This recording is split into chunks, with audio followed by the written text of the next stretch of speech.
El Señor esté con vosotros. Proclamación del Santo Evangelio según San Marcos. En aquel tiempo llamó Jesús de nuevo a la gente y les dijo: escuchad y entended todos. Nada que entre fuera puede hacer al hombre impuro. Lo que sale de dentro es lo que hace impuro al hombre. Cuando dejó a la gente en casa, pidieron sus discípulos que les explicaran la parábola. Él les dijo: ¿también vosotros seguís sin entender? ¿No comprendéis? Nada que entre de fuera puede hacer impuro al hombre, porque no entra en el corazón, sino en el vientre y se echa en la letrina. Con esto declaraba puros todos los alimentos. Y siguió: lo que sale de dentro, eso sí, de dentro del hombre, eso sí hace impuro al hombre, porque de dentro del corazón del hombre salen los pensamientos perversos, las fornicaciones, robos, homicidios, adulterios, codicias, malicias, fraudes, desenfreno, envidia, difamación, orgullo, frivolidad. Todas esas maldades salen de dentro y hacen al hombre impuro. Palabra del Señor.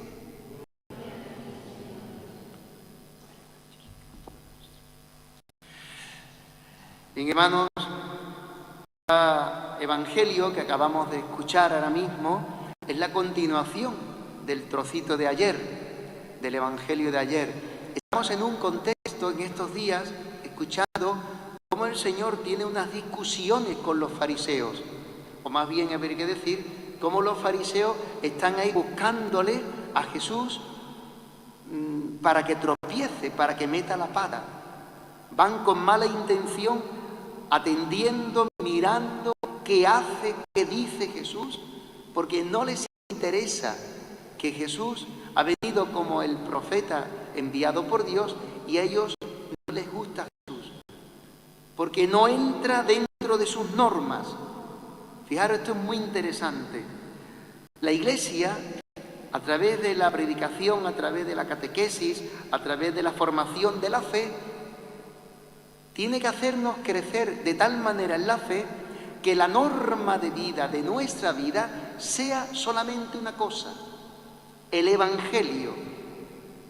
Que la norma de nuestro vivir sea la palabra del Evangelio. Porque no haremos de la fe un conjunto de ideas religiosas, un conjunto de normas, y podremos hacer exteriormente muchas cosas, pero nosotros no tendremos el Espíritu de Jesucristo. ¿Entendéis? Y a eso ha venido Jesús, a ayudarnos a vivir la palabra, la frescura del Evangelio. Cuando no lo vivimos así, hacemos de la fe una ideología. Entonces hay unas verdades que hay que defender frente a otras ideologías, las ideologías de los socialistas, de los comunistas, de los populares, de los Podemos, de los no sé cuántos, de la mentalidad del mundo. Y el Evangelio no es una ideología. El Evangelio es la verdad del amor de Dios encarnado y revelado en Jesucristo. Y el que vive esa verdad, la frescura del amor de Dios. Por eso no tiene impedimento en relacionarse con uno, en relacionarse con otro, en comer este alimento, en comer el otro alimento. O como dirá San Pablo: si hacer esto a tu hermano le lleva a pecar, no lo hagas. Porque la ley suprema es el amor, la caridad. Dirá San Pablo: el que cumple la ley es el que ama. El que ama a su prójimo no le hace mal, no le hace daño. El que ama a su prójimo tiene cumplida toda la ley. El cristianismo no es una religión en el sentido, digamos, clásico. de un conjunto de normas con un Dios que existe y tú tienes que creer en Él. No, es otra cosa. Es la vida de Dios que entra en relación con nosotros, dentro de nosotros, y vive en nosotros como en un templo. Dios y la vida de Dios. Por eso Jesús, cuando le vienen a poner en crisis qué tipo de hombre religioso es Él, porque sus discípulos no se lavan las manos, no por una medida de higiene, por supuesto hay que lavarse las manos para no coger virus, etc., pero eso por sentido común. El Señor no nos está hablando de una clase de urbanidad, ¿no? Se decía antiguamente, urbanidad, comportamiento, de modales, de saber estar en la mesa, que lavarse las manos. No. Nos está hablando que el hombre no se relaciona con las cosas en tanto en cuanto unas son puras. Las puedo tocar, me puedo relacionar, puedo tratar a esas personas, etc. Y otras son impuras y por lo tanto me tengo que alejar para no caer yo en impureza. O alimentos que son puros o alimentos que son impuros. Eso lo decía también Dios en el Antiguo Testamento. Hay alimentos que son considerados puros y alimentos que son impuros. Animales que son puros y animales que no son puros. Entonces, para evitar que el sentarnos a la mesa, que no es simplemente un acto de digestión, de comer para hacer una digestión, sino que es una relación, entrar en relación con los otros y vivir el amor y compartir la vida con los otros, con la comida y la vida con los otros, no te puedes quedar en si me tengo que lavar las manos por no sea que haya comido algo impuro y así Dios me pueda mirar pues con distancia porque me he contaminado, sino que lo que verdaderamente, dice Jesucristo, hace al hombre impuro no son los alimentos, no son que toques o no toques ciertas cosas, sino lo que sale del interior de tu corazón. Eso es lo que te hace impuro, impura. ¿Dónde está la sede? Se llama la sede moral, la fuente del actuar moral. De esto se puede hacer, porque es un bien, lo hago. Esto es un mal, no lo hago. ¿Dónde está la fuente? La fuente es Dios. Pero en nosotros lo podemos acoger o rechazar, esa fuente de moralidad, de diferencia entre el bien y el mal, que es lo que nos decía en la primera lectura.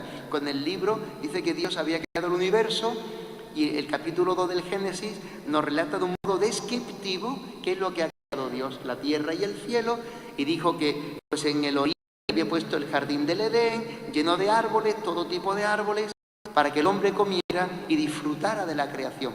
Pero le ha puesto un árbol en el centro del jardín que se llama el árbol de la vida. El hombre no puede hacer uso, no se puede hacer el dueño de la vida. Hoy asistimos, con tantas tecnologías y ciencias, con tantos estudios e investigaciones, como el hombre se cree el dueño y el creador de la vida. Haciendo hombres, haciendo animales, pues en laboratorios, etc. El hombre no puede tocar la fuente de la vida, el Señor de la vida, porque solo Dios es el Señor de la vida. Y cuando el hombre atenta contra ese árbol y se cree el dueño de la vida, eso después repercutirá contra él, porque se vendrá contra él. Y el bien y el mal, otro árbol del que ha hecho Dios, no lo toques, porque morirás sin remedio. Significa que el decidir qué es el bien y lo bueno, qué es el mal y lo malo, no nos toca a nosotros. No somos nosotros los que lo decidimos. Es Dios el que ha creado la realidad y a cada cosa le ha dado un fin y le ha dado un ser. Y hay cosas que son en sí buenas y cosas que son en sí malas. Entonces Dios nos dice, coge el camino que te lleva a la vida para que no mueras. Esa es la vida moral que se llama, el actuar en el vivir de la vida, pues haciendo el bien, evitando el mal. Pero no por normas, no por leyes, no por obligaciones, sino porque recibiremos vida y felicidad, o desgracia y angustia y mal y maldad. Entonces eso es lo que veremos mañana ha hecho el hombre cuando ha pecado y se ha roto dentro de nosotros la comunión con Dios y el amor absoluto a Dios y fiarnos de Él siempre y confiar en Él siempre. Como eso se ha roto dentro de nosotros porque se ha metido el pecado, la duda de la bondad de que Dios es bueno. ¿Cómo va a ser bueno si me he quedado viuda? ¿Cómo va a ser bueno si me ha entrado un cáncer? ¿Cómo va a ser bueno si se ha muerto mi hijo? ¿Cómo va a ser bueno si me han denunciado injustamente? Si me han violado. ¿Cómo va a ser bueno Dios si ha permitido mi sufrimiento que me está corroyendo por dentro? Bueno, pues el pecado mete esa duda. Eso es lo que nos hace impuros, nos hace experimentar el mal. Dios nos ha hecho templo de su espíritu. Por eso Jesús dice, y termino, el problema del hombre, nuestro problema, el tuyo y el mío de cada día, no es lo que viene de fuera a tu vida. No es que tu marido sea así un poco raro, o tu mujer está abandonado, o que no llegas a final de mes, o que tiene una enfermedad insoportable y entonces mejor que me ponga una inyección y me maten. No, el problema no está de lo que al hombre le viene de afuera, sino el pecado que hay dentro de mí que me dice que Dios no es bueno conmigo por esto, por esto, por esto, por esto y por esto. Por lo que me sucede, por lo que me pasa en mi historia cada día, el pecado dentro de mí me dice, Dios no es bueno conmigo. Eso es lo que me hace impuro, lo que me hace vivir las cosas con maldad, con angustia, con desilusión, con tristeza, con amargura, con depresión, que Dios no es bueno conmigo. Pero no es verdad. Eso es lo que nos dice el demonio, nos dice el pecado. Por eso, ¿qué necesitamos? ¿Qué dice esta palabra que es una maravilla? Nos dice la verdad. Tú sufres y el problema de tu vida que te hace sufrir no es lo que te viene de afuera. Claro que alguien que se pone violento contigo te hace sufrir, eso está claro. O cosas de la vida nos hacen sufrir, eso está claro.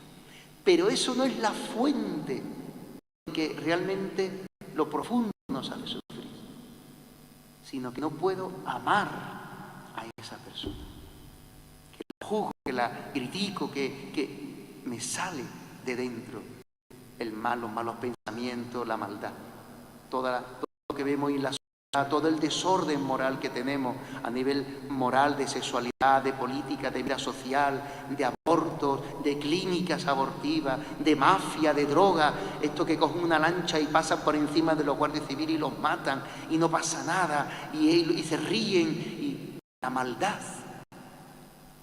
que enturbia, que entenebrece el corazón, nuestro corazón. Jesús ha venido a quitar el mal, el pecado del corazón y darnos un corazón nuevo. Por eso terminemos, como decía el rey David en el Salmo 50, que rezamos todos los viernes por la mañana, los laudes. Oh Dios, crea en mí un corazón puro. Amén.